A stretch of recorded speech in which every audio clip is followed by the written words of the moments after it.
China Nepal ಗಡಿಯಲ್ಲಿ ಭಾರೀ ಭೂಕುಸಿತ, ಗೈರಾಂಗ್ ಬಂದರು ಧ್ವಂಸ, ದೊಡ್ಡ ಪ್ರಮಾಣದ ಸಾವು ನೋವು ಹಾಗೂ ನಾಪತ್ತೆ ಶಂಕೆ.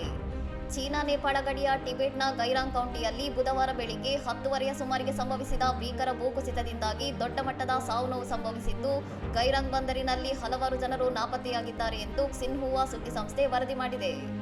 ನೇಪಾಳದ ಕಡೆಯಿಂದ ಪ್ರಾರಂಭವಾಗಿ ಚೀನಾದ ಪ್ರಮುಖ ಗಡಿ ದಾಟುವಿಕೆಗೆ ಅಪ್ಪಳಿಸಿದ ಮಣ್ಣು, ನೀರು ಹಾಗೂ ಶಿಲಾಖಂಡ ರಾಶಿಗಳ ಬೃಹತ್ ಪ್ರವಾಹಕ್ಕೆ ರಸ್ತೆಗಳು ಮತ್ತು ಕಟ್ಟಡಗಳು ಕೆಲವೇ ಸೆಕೆಂಡುಗಳಲ್ಲಿ ಮುಳುಗಿ ಹೋಗಿದ್ದು, ಸ್ಥಳದಲ್ಲಿ ತೀವ್ರ ಅವ್ಯವಸ್ಥೆ ಹಾಗೂ ಆತಂಕ ಸೃಷ್ಟಿಯಾಗಿದೆ.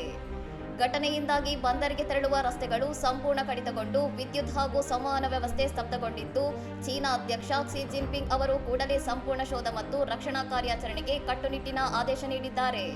ಚೀನಾ ಸರ್ಕಾರವು ಸುಮಾರು 200ಕ್ಕೂ ಹೆಚ್ಚು ರಕ್ಷಣಾ ಸಿಬ್ಬಂದಿಯನ್ನು ಭಾರೀ ಯಂತ್ರೋಪಕರಣಗಳು, ವಿಚಕ್ಷಣಾ ಡ್ರೋನ್ಗಳು, 3D ಲೇಸರ್ ಸ್ಕ್ಯಾನರ್ಗಳು ಹಾಗೂ ಜೀವಪತ್ತೆ ಸಾಧನಗಳೊಂದಿಗೆ ಸ್ಥಳಕ್ಕೆ ರವಾನಿಸಿದ್ದು, ಮುಂದಿನ 7 ದಿನಗಳ ಕಾಲ ಚೆಕ್ ಪಾಯಿಂಟ್ ರಸ್ತೆಗಳನ್ನು ಬಂದ್ ಮಾಡಲಾಗಿದೆ.